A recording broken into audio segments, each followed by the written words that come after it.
Should you hedge your portfolio going into the Trump versus Biden election?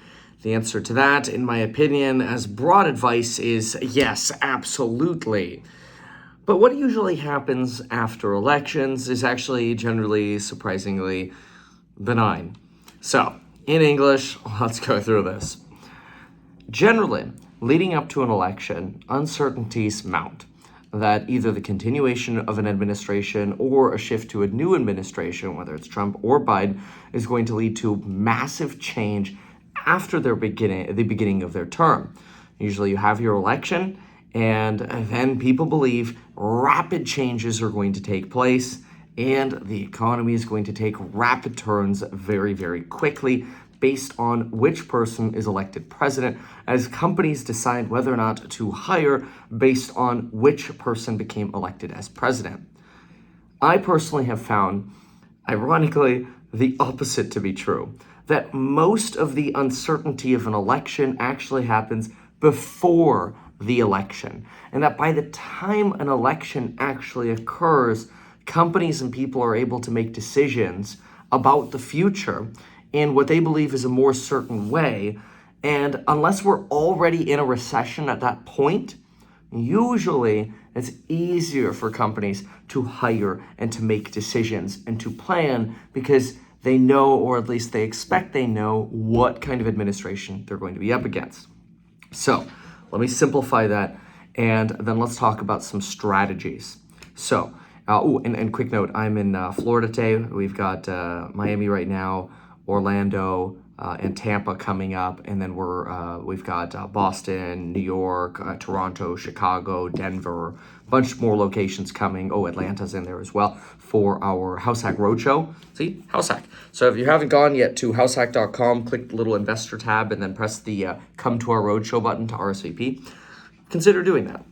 Okay, so to put that simply, that means I think the roughest time period to invest is actually going to be before the election, not afterwards.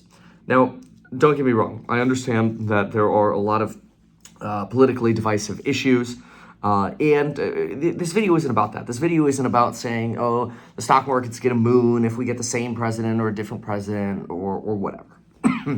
Excuse me.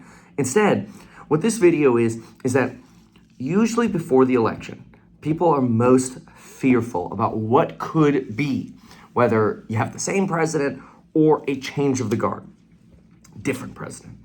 And so usually, if you get more market tumult before the election rather than after, it makes sense for people to do something known as hedging. Hedging doesn't have to be like you're operating a hedge fund, although it can be. Some people will take advantage of complex strategies, like they will buy put options, they'll short stocks, they'll buy really out of the money, but all that stuff is very, very complicated for a lot of folks. And I think the simplest thing to think about between now and the election is, what can you do to make more money yourself? What can you do to set yourself up? Not rely on anybody else to make you more money. What can you do to set yourself up to make sure you have more money? How are you providing more value to your community or to your employer to make sure that either you're getting paid more by providing more value, or you're providing more value in the hopes of getting paid more at some point in the future? I know a lot of times people feel like, oh, I'm working my ass off in my job, and I feel like my boss doesn't recognize it. And that creates frustration. And in fact, it actually often turns into this sort of you owe me attitude, like, I worked so hard for you, you owe me more money. The reality is generally the opposite is true. In America, we're sort of in this environment where you have to push yourself, as frustrating as it is, to work harder, make more, and then if you're not recognized at the current place of employment you have, the current business or whatever, then you take these skill sets that you've grown and you go to another place where now you have more experience, you have more licenses, maybe you became a lender, a CPA, let's say you're doing bookkeeping now and you became a CPA, or you're working at a brokerage as an assistant, and then you go get your Series 7, or you're 14, you're 24, you're 27. These are hard things to graduate up to. Or maybe you're a realtor's assistant today, and then you become a real estate agent, or you become an investment banker by getting your IB license, which is, I think, one of the Series 70s or whatever. Or you go from paralegal to attorney by going to, all of those are the level up things that let you make your own reality. And see, I'm a big fan of if it's meant to be, it'll happen. But I'm also a really big fan of if it's meant to be, it's up to me. So yeah, sometimes that just means, much like in video games, you got to put the frickin' grind in. Now, the cool thing about video games is when you put the grind in, eventually you're going to get to that new piece of armor or that new level. The experience bar grows. Life isn't as linear as that, but I personally have always treated it as if it was, and it's always ended up being true. I'm not saying that there aren't setbacks or people go through, I've had massive setbacks as well. But how do you hedge going into uncertain times? Number one, if it's meant to be, it's up to me.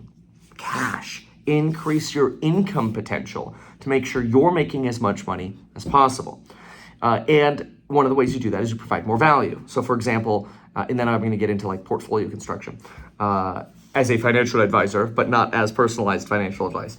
So I create educational content on the internet. It's all listed over at meetkevin.com. I have an in-person event in June, or I've got stocks and psychology of money course where we give buy-sell alerts for trading for people who like trading. But there are so many actual amazing money lessons in those courses, or 0 to millionaire real estate investing. Those have a coupon expiring this Tuesday, by the way, meetkevin.com. My goal is always, how can I provide more value there? Give more value in my course member live streams. Give more value to the different types of people. Some people come for the lectures. Some come for trade alerts. Some come for the course member lives. What can I do to make sure everybody's always getting more value? And that way, I'm providing more of a service. How can I continue to make more YouTube videos and provide more value? What can I do to make myself have the licenses that I need, that I can expand my business and create a stock brokerage or a real estate company that, I think will be the real estate company of real estate companies. Okay, I'm very excited about it, obviously, which is good to have a passion for what you're doing as well. So providing more value, number one. If it's meant to be, it's up to me. Number two, though, is cash. Increasing cash positions in a portfolio in uncertain times makes a lot of sense. A lot of people get frustrated by this idea because they think, oh, well, then I'm going to miss out on stock gains, this, that, or whatever.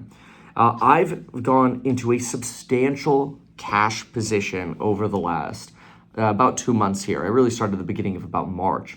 And so, for example, there are certain stocks or ETFs or whatever that I've been very exposed to, and both those stocks or ETFs have basically transitioned into substantial cash positions. This is an advertisement for any kind of ETF, but for example, let's say an ETF happened to have a 40% cash position. There's a reason for that. There's a way that now that ETF is positioned to really buy the dip and minimize downside while hopefully trying to maximize upside. Now, yes, there is an element to that of timing the market, but when market signals are suggesting elevated levels of uncertainty that may continue, it makes sense to reduce your exposure from an all-in to a little bit more of a cash basis. That is one of the easiest ways to hedge. Something else that you can do is, let's say you had, I'll just make up a number here. Let's say you had $100,000 in a stock before, and now you have $5,000 in that stock. You might take another $5,000 and buy a 1-year call option or a 6-month call option on that. So that way, hopefully, if the stock moves rapidly and quickly, you don't sort of get left behind on gains because you're paying for that option to upside hedge yourself. See, sometimes hedging is just a matter of sitting on the sidelines and being ready to move in with cash. I'll give you an example here with Tesla. See, when Tesla earnings happened, there was a real risk that margins for that company would drop to somewhere around 14%. There was a real risk and possibility of that. And that would have taken that stock from where it was at the time of earnings of about 140, probably down to 120 or down to 101. That's very risky. So it's almost better to have been unexposed for earnings, been proven that, okay, we have avoided the worst case potential, and then move back in without missing out on any potential gains, while also potentially taking advantage of a tax loss harvest. That's one of the benefits of potentially going a little bit to cash for a 30-day period, especially in uncertain times, setting yourself up if you have some tax losses to take advantage of some for the rest of the year. Since I personally think when most people do it in December or November, the market could actually be a little bit more euphoric and you might not have as much of an opportunity. That's just my belief. I could be totally wrong. But let's think about this in summation here. Number one, increase your cash income in uncertain times. Number two, think of the election as usually a turning point that actually removes uncertainty rather than creates more uncertainty. Before the election, you have the uncertainty of both presidencies. After the election, you only have the uncertainty of one presidency. Then consider in a portfolio, if you're worried about things running away to the upside, look into and educate yourself about call options. And to avoid some downside, potentially just consider increasing your allocation to cash. You can always buy back in. That's one of the beautiful things about stocks. And you don't have to go all the way back in, especially in uncertain times. Look, the good news is, I think this week we got pretty dang good earnings from companies. Does that mean all uncertainties are gone? No, absolutely not. Are there still going to be fantastic opportunities to invest in the long run?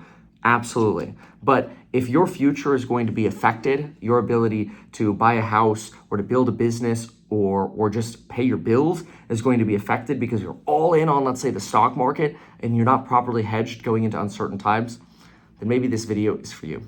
Thanks for watching. Check out the courses on building your wealth and check out that House Hack Roadshow. I got to go present in 1 minute. See ya. Bye.